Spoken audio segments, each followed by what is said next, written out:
Good morning, afternoon, evening, not sure when you're catching this, but hopefully you are. This week, I need to diagnose an air conditioning leak in this FD RX7. That entails me taking out the evaporator, which I've kind of got a lot of anxiety about because I don't know what to expect once I go underneath the dash. But my friend Bobby over at Tech Auto says I got nothing to worry about. It's a piece of cake. I could do it blindfolded. Okay, Bobby, challenge accepted.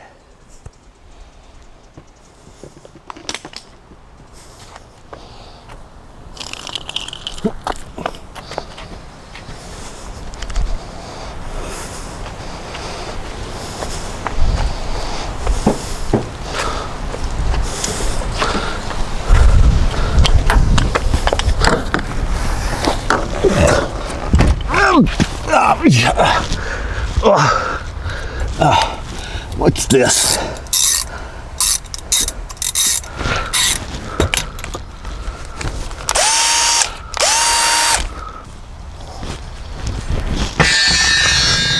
Nothing.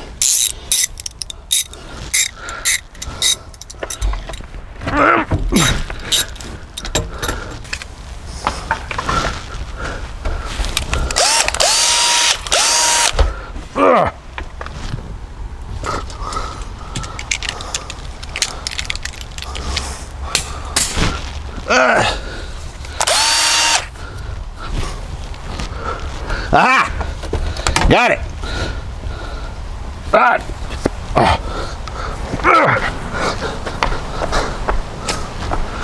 Got it!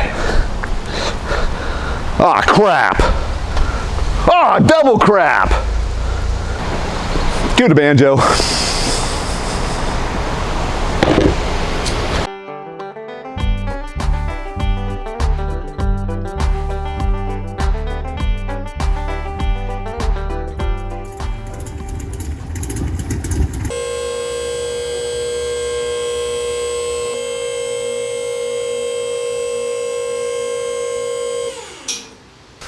I think the best way to get this done is go from underneath to get to the condenser. And the reason I think that is from experience. The hood latch busted on this car one time, and it didn't bust where it typically does inside where your hand release is. It busted right at the release on the hood. And what a nightmare. You could not get into the car or into the hood. And to get into it, had to go from the bottom up. Take off splash guards, take off condensers, radiators, of the fans, everything, intercoolers and everything, just to reach your hand up there and get the latch done. And then you had to put it all back when you fixed the hood latch. What a nightmare.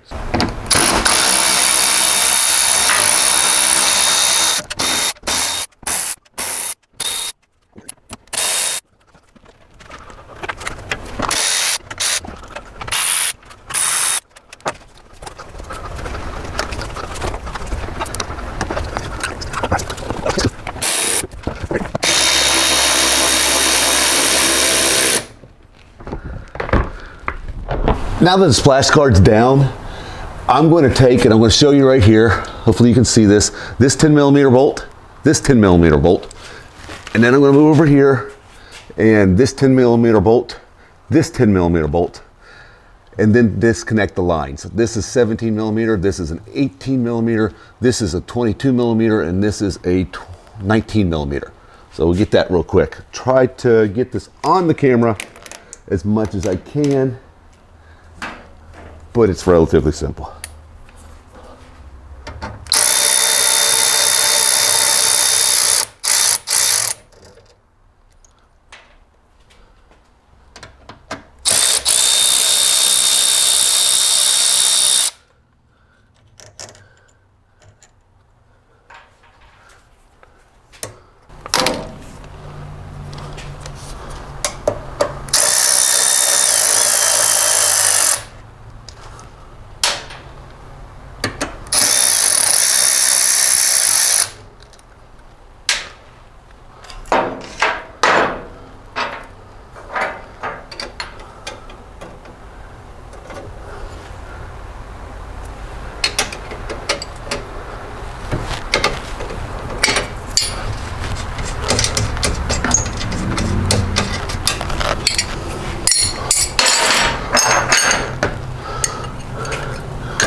do.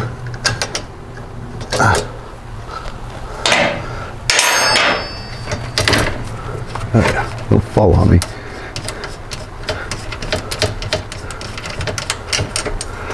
All right.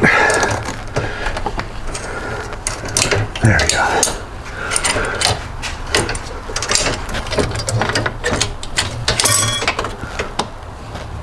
Okay, it's out. Okay, we got this out, and like I said before, there's a big dent inside here, but that's not the cause of my leak. There's no indication of a leak on that. It might be dented, but there's nothing coming out of it. But I'm going to replace this if possible. There's a company here in Houston that will rebuild these condensers, and they'll put a 2-pass. What I'm going to try to do is put not just 1 pass, but a 2-pass through here. And that will double the cooling effect or efficiency of this, and it'll be also set up to run 134. And it probably will help with the cooling itself. Might as well go ahead and do it. I pulled it out. But I think I'm going to have to go into the evaporator and the expansion valve underneath the dash and pull that out to get that done. And see, that's probably where my leak is coming from. Hey, I think I found my leak, at least one leak, and it makes me have a dilemma and a choice I need to do. Let me show you, if I can. I want to get down inside here and show right here if that's picking it up. Yeah, I think it is pretty good, maybe a little fuzzy, I'm sorry about that. But look at all that dirt on the low pressure line. If you look to the side underneath of it, the high pressure line, clean as can be. Low pressure line, very dirty, oily. That first indication of a leak. It's a day and a haircut later, and I'm decided that I will try to take out the evaporator from underneath the dash and follow my friend's advice and say it's fairly simple. We'll see. I've already taken a couple things off while off camera, air box and some plumbing. The idea is I want to get a better angle to take off the low pressure and the high pressure lines here. I've run into a problem, and that is this. I'd like to take off this right here, which is the blow off valve, and I've got the top bolt off, and it's a nice little stainless steel or nickel plated bolt right here. Show it to you guys. And it's an Allen wrench. And the top one came off with, well, quite a bit of fiddling, quite honestly. The bottom one, impossible to get to. You cannot get an Allen wrench to this thing down here, which is very frustrating. And you ask how this happened? Well, this engine, I didn't put this engine in. I paid somebody to do it. They put it all in. It probably put the entire engine in all together and just dropped it in with no regard to, servicing certain things like this after the fact. And the issue is, well, I'm going to correct that. I went out and I measured this bolt, basically. A little Scott tip for you. You can get these. Go to boltdepot.com and measure the thread pitch on here, right here. This is a 1.0. Most 1.0s are 6 millimeter in diameter, which you can do here. And then you can measure the width or the length, of the threads right here, which is about 20 millimeters. So when you do this measurement, you only measure the screw part and not the head. Just a little secret for us to hide from our girlfriends and wives to get the length. I'm going to see, so what I've done is, I've made my own tool. Excuse me for a second. We'll see how this works. I've actually demolished a regular, if you can see that, little itty bitty 5 millimeter Allen wrench. Just cut it off. And I don't have a 5 millimeter wrench, but I do have a 13/64, what that translates to. So my big fingers are going to try, put this on and get this wrench on it and back this bolt out. Dear Lord, wish me luck. First, I've got to get this on here, which is going to be it's just going to be laughable.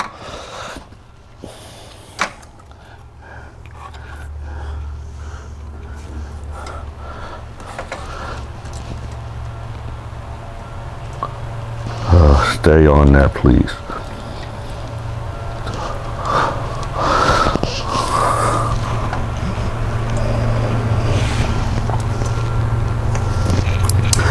Now,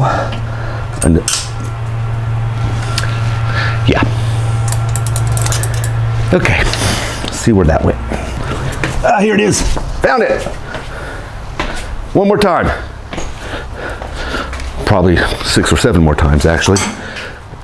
But go at it, number 2. Number 2. Found it. I wonder if I should super glue it to the wrench. Oh, I want to have a talk with my engine builder.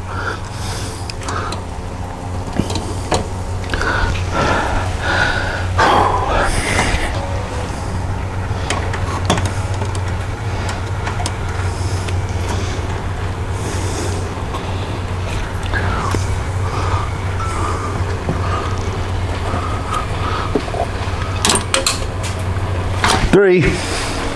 Okay, what I'm trying to do now is super glue that little piece of Allen wrench to my wrench, because there's no way I can get my big fingers around this thing and do this. But while I wait on this to dry, it reminds me of a funny story.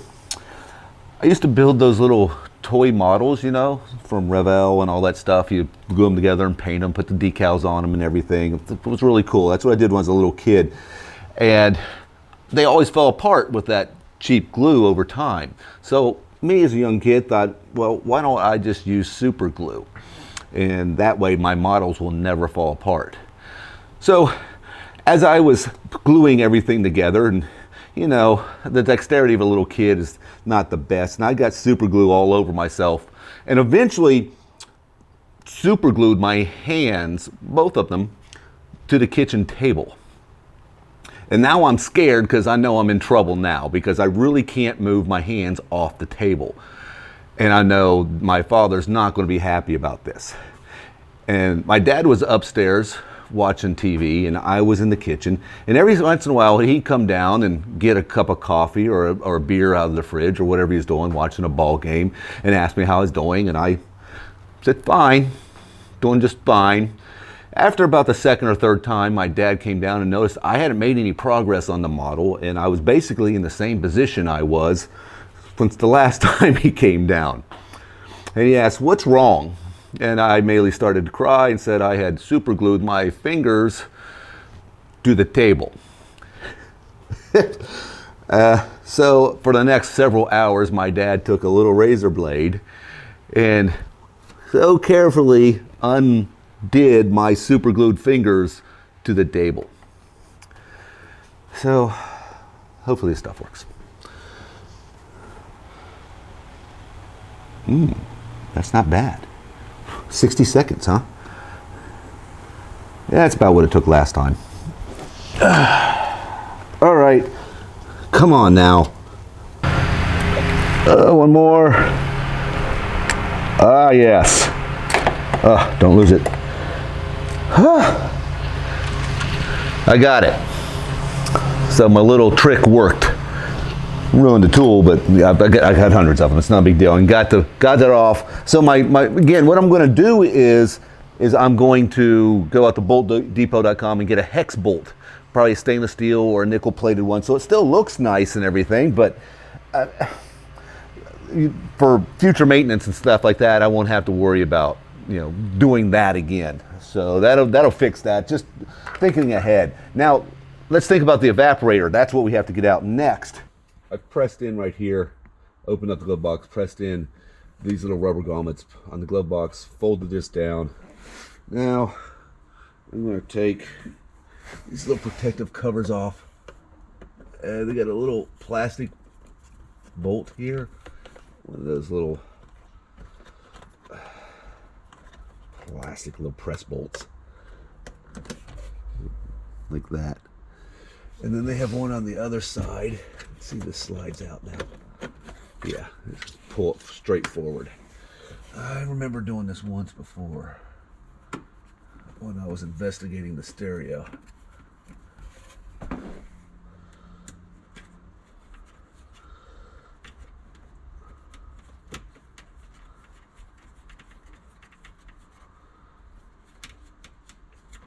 All right, second one out, pull kind of straight forward and out, and that comes out as well. I'm going to take this glove box off, get a better screwdriver.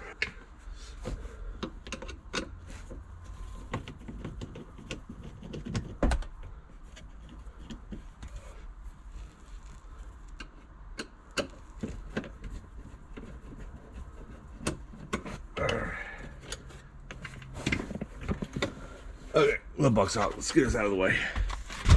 Now for the evaporator case itself, I have removed this little thing. It was right here.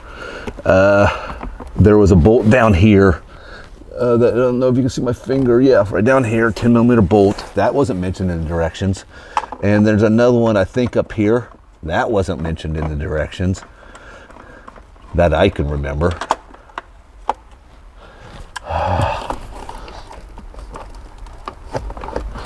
I mean, huh.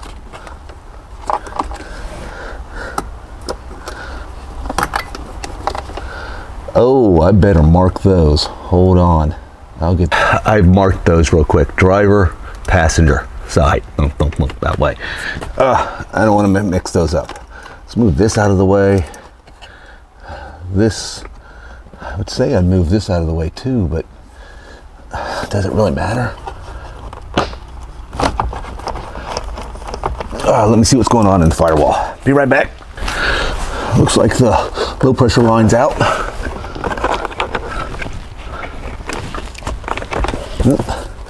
Come on.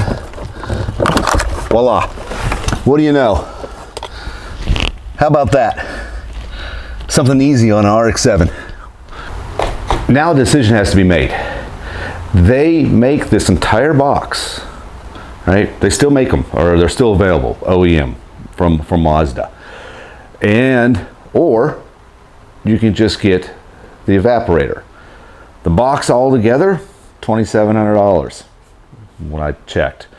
The evaporator, $600. And I really don't think that this is, the evaporator is leaking. I'm going to take it to somebody and get a second opinion on it, quite honestly. And I'm going to take it apart. I'll take this box apart. We'll take the lowercase and the uppercase apart, and we'll just see. Real easy. I believe 2 clips, 1 clip right here, 1 clip right here, a screw right here, or the clips on the back. Yep. There's some clips on the back over here. It's just clips and screws, and this should separate out, and we can look at the evaporator all together.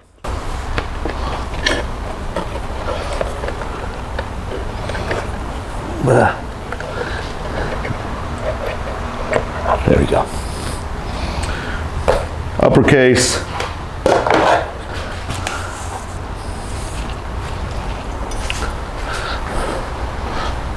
So here it is. I can't tell. There is some stuff right here. Right here. You can see it's oil. You would think when you see it maybe dripping down and going down here, but it would be in the case.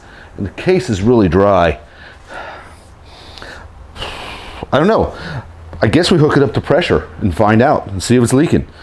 I'm going to take it to somebody to get a second opinion too, because that always helps. All right. That's what I'm going to stop at for this series, right? Because I need to decide on what I'm going to do. I'm going to get an entire box. I'm just going to get the evaporator. I'm still waiting on that condenser to be made. And I'm also waiting on these bolts that I'm going to order from boltdepot.com. So we'll cut it off right here, and then we'll put it all together and then see if it works. I'm eating my almonds a little bit earlier, and one of them falls out of my hands and skedaddles underneath the couch over there, within my eyesight, but way out of range of my laziness. My wife goes, "Don't worry about it. The little cordless remote vacuum cleaner thing will pick it up eventually," which I think is absolutely useless. I call it grandma because every day it gets hung up on some kind of shoelace, cord, doggy toy, rug, and then it beeps incessantly like grandma's fallen and can't get up, and you have to go rescue it. I tell her, if that grandma can pick up that almond in 30 days, I'll give her $100. She goes, "Deal." Well, what she doesn't know is I super glued almond to the floor. $100 is $100.